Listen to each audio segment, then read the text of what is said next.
New सेकोन की लंबी की ममांग थंग मसरुक्ता मियोई खरना आइन की वांग मदा लम खोपसिंदुना फेंसिंग खाब की थबक चथरकपदगी MLA इराबो नथिंगरे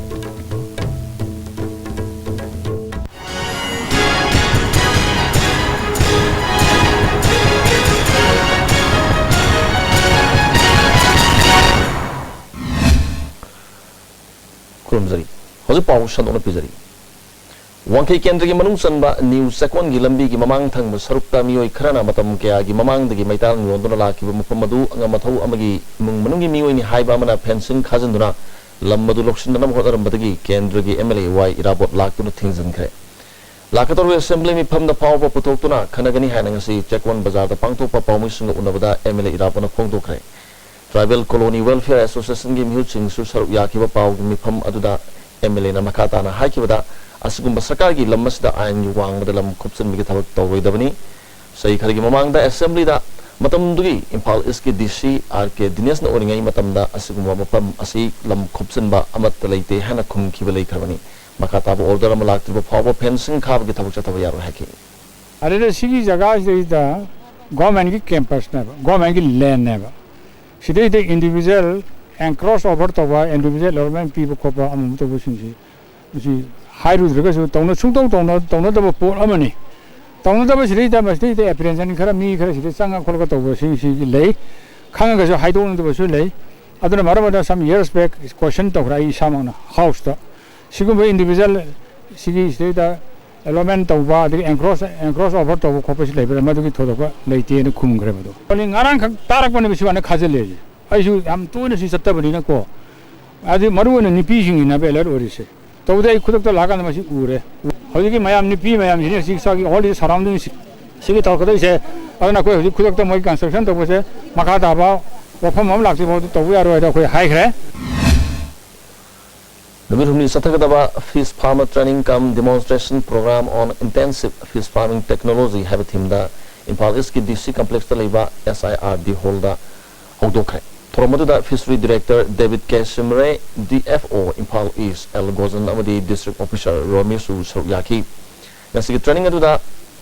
Ngamini Pu Mangana Saryaki. Fishery Director na Manipur da Nomada Nga metric ton listing Nipunito Dakar Libiki Manunda metric ton listing kutragani thoi tamak puthokli awat pa metric ton listing tara aduna mapanda gi pusalakli masinalum da musigi yamlo senpham mapanda satkina nabagi maram oiri manipur sinomoda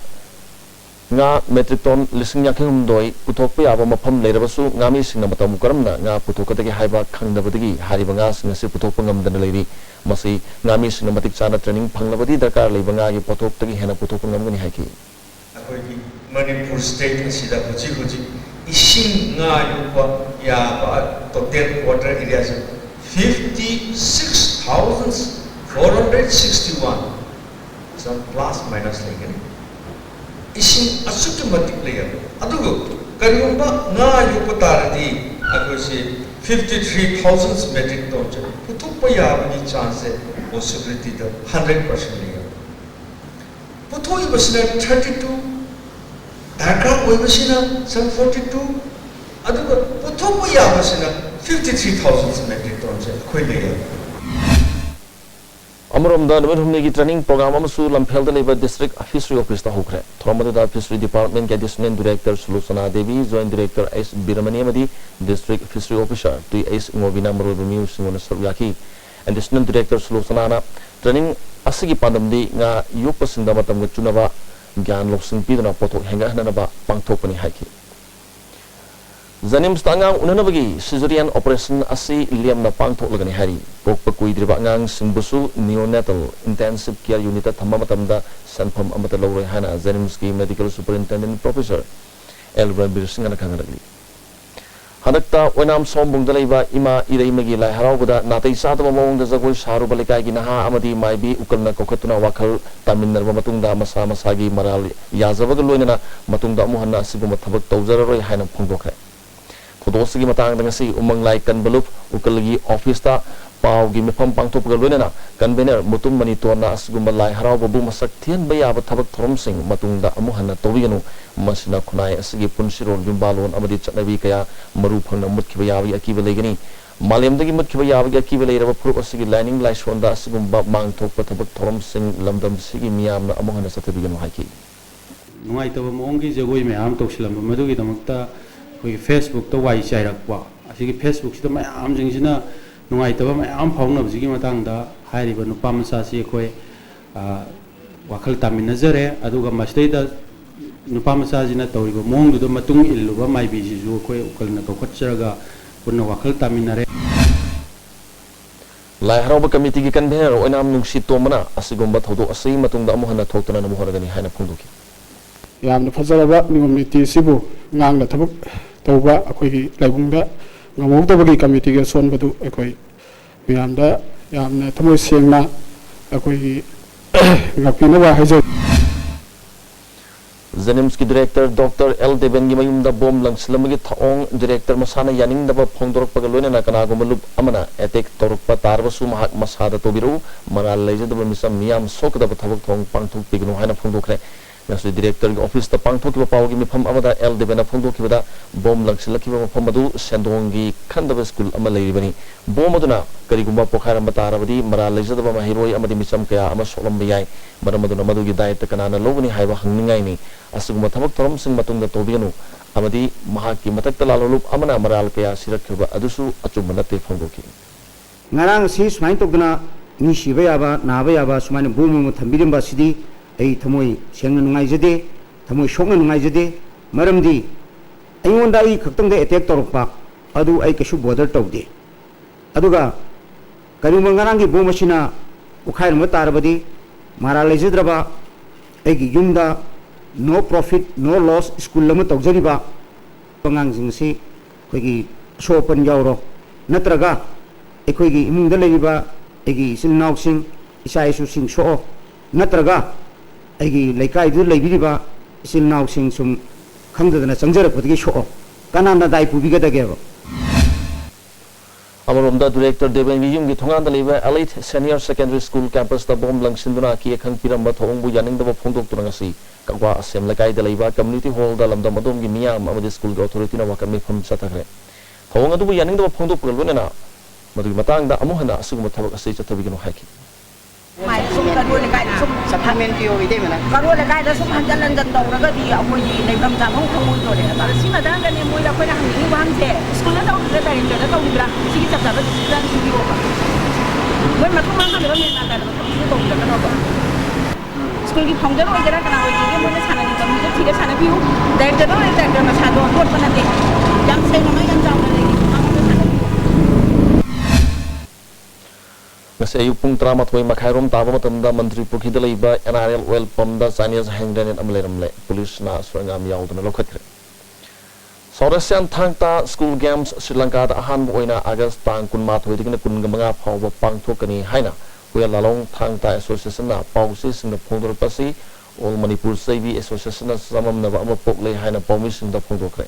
ngasi Manipur press club to pangthokpa pawgi mpham amada association na executive member Hizam Hamzitna Kanagumba na naidup amatana sabi punabigi championship na singa pangthok matamda association asigi ayaba lobby gadabani sabi association asi Manipur gi toan mathang ta gi sindam sangsing na punduna semba register body amani Manipur Olympic Association asu sakangduna association asigi makhada toan wasahi gi championship kaya su pangthok tuna satari anda khangawdana sabi gi maming loduna thang ta gi school games pangthokani haribasi association asina yaba ngamloi kanagumba association amatana kusi rasida niyom semduna championship na simba pangthokpa haibasi sabi masana bulana uhanbani haiki kamai to no South Asian Games ahan ba South Asian Games ma pangthokadori thang ta gi haida sabi phuna bagi yawi masi knowledge lebi bra do masi leitaba adi website ta thirega su phangdaba adi department lei ba khoi gi indigenous game gi instructors sing lei modu su koi pauloji moi da gi su pau ji phangdaba asai no koi confuse story da den daba masana sibu kamai to no koi si ai khoi sabi gi association gi halaman sabi association lei leina koi huyela long association Manipur na hair basi yawning ga di moi da gi pau akupa pau lobi yo na hapsele yam reasonable oi da mawang ba school games is di school koi yas department gi makhada yas na sendang pir ga hesap pane mamang to ni national sabda Punsida mai papami ama oye haibadi isana kari pami haibadu ningthina laptop pachangi haina no iski oina hanba Indian Army Lieutenant General Konsam Himalay Singhana nasi sainik school da pangthokpa lecture kam interaction program da haikre Tormaduda Sainik School ki principal Captain Binay Tiwari amati ati official kaya saruya ki mana makatan haki bada mahiroi oringi matamda isagi prep kari pami karamba lambida satkani amati kari oigani haibasi kumna khan bachangi physically and mentally fit oibasu mathau tai haki Bharat ke punmi saktam ngakpada armed forces singna achobo thodang lori mahiroi singna leba ki oiba thogai purakpa matamda armed forces singi mathau kari no haibasi chapchana khangani isana isabu chena thajabagal loina hona bukan mathau tai haki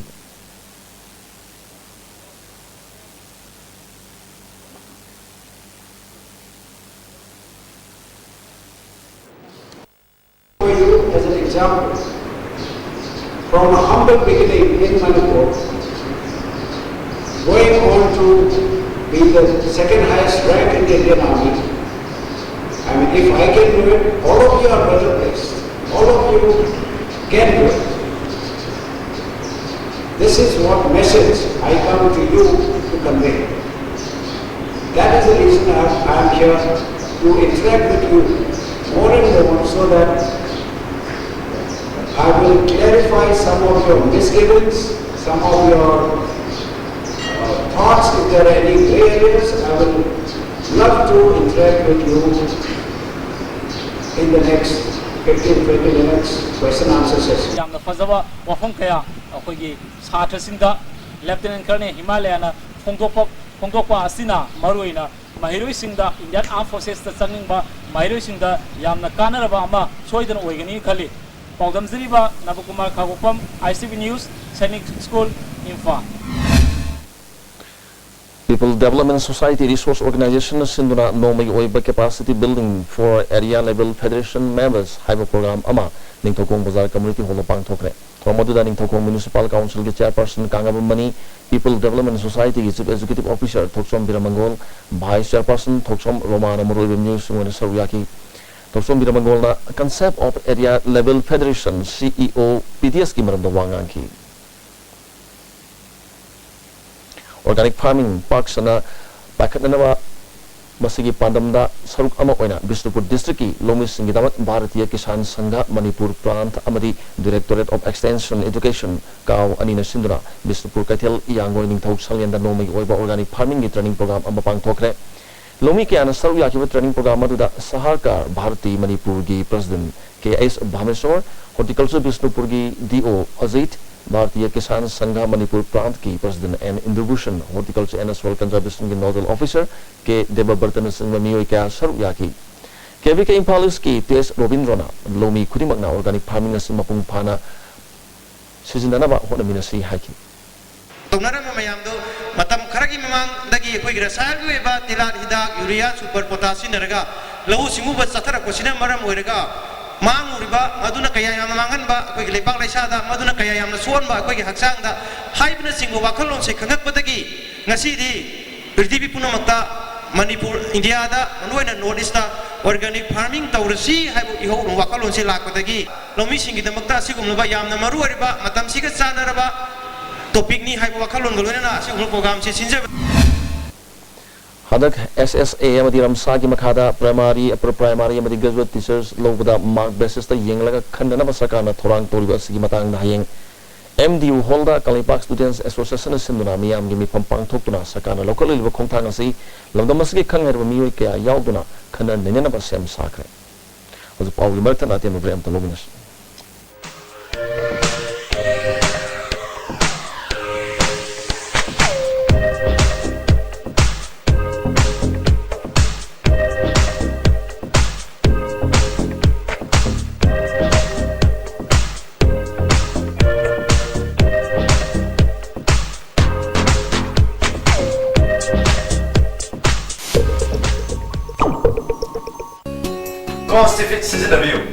Constipate season abana manung sagman nungai taba constipation problem kohon mangami itan tanba manung sadaba singbusu kohon mangami nomada tumam daida lubu saba ising glass amada chamas amana traga anida thadaraga season abiyo constipate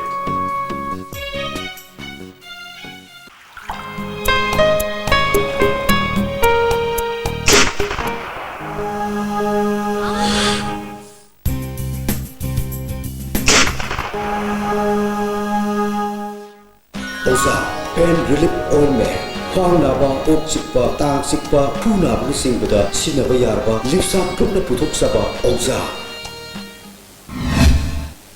amukar taram noksari Singzamai Police na tarani thusba Bihar Regiment kapunna operation chathabada PLA gi mioi ni haiba kwakethel haino khongem bidagi maibam Kumar chahi humpurom surba mioi amaga kwakethel lamdong dagi pebam anjau ko chahi nipugu marirom surba mioi ani asi phare hari makoina sizinaramba Maruti Alto car ama mobile handset ani su phagat le hari Manipur gi lau singolo sang na matam sana phawdi lar balomi miam no phangandre haina Maoist Communist Party Manipur na June gi tang kun ga tare talau thoki mu matungda loksang sana Manipur lomi miam da phawdi khad orebusu yan thoki basi proletarian revolution na khumang chosla pria sobu khudam changdam ni haina party sigi publicity and propaganda secretary comrade noglai mete na thadru pacharo lam khangalagli matam sana lomi miam da matam gi oiba pausel sing media gi khutang da khangan view loksang sana thabak tawrak labri party na apan ba mata piroi hari ZERC amadi MSPDCL ani na punna sinduna Bisnupur district ki mafam kaya da leiriba praja miyam da electric matau karam na sizinagdagi haiba asida consumer awareness program ama ngasi district asigi moyang subdivision na konba kwakta bazar community hall pangthokre ZERC amadi MSPDCL ki morobe miyo kya saru yaki Tormodo Manirada ki section officer Chitranjan MSPDCL ki moyang division ki manager M Birjit Kota municipal council ki chairperson Mehrudin Susar yaki ZERC ki chief engineer Lalchar Lian Pachua amadi assistant chief engineer Ais Thangthiangana resource person wena wangang ki Nupi members sing hena option na Lions Club na miyang seba tawrgani haina vice district governor to Lion and Gojendona Phongdokre Wapamasi Lions Club of Impal City gi Ariano Shinabagi ngarang numidang hotel Nirmala ta pangtoki patharam damana Phongdoki bani Toromadu da hanagi district governor T Setapriya Ais Kamini Kumar, Lions Club of Impal City, Hanagi President Dr. R.K. Kumar Zina Sigmamiyo Kya Saruyaki, Nona President Kalaba L. Zoitombi, Secretary Dr. K. Ais Rajendra Madi Treasurer, O Dhanibina Lusinba Board of Director Singh Suwasak Loki, President L. Zoitombina, Ma Kita Manungda, Later Sunda Hena Mating Pang Bambaso Mahusagi, Kalanga Nanamohara Henum Yang Changani Haiki, M. Gojendra Makatana, Lalib Sahi Lions Club ki Chahi Tramas Pokemon Palan Pangto Kadavana Maramna Club Asina Atai Later Sing Mating Pang Babadi Mio Seba Toba Tavok Hena Kankaran Sihan Apil Toki. We find that women are very important. We need to see that all the spouse members of this club join this club and strengthen the Lionism movement. A strong club means a strong membership having enough knowledge of Lionism. So that being the reason, the Lions Club International is organizing a number of training programs at different levels. World Environment Day Gamari Lenana Office of the Development Society Uremba Makalikai Ward number 1 na Forest Department ng Kusamnaduna Ujara kaya thakre. Widon Popi Torang Apan bagi Laikol amadi masigi akoy bada Ujara lising amarom thaki Society ki President Gambhirna akoy gi phibam ngak sena na papandam da Ujara singasi thabani haiki. Lamdam masida kwal Environment Day ga mari lenana kogi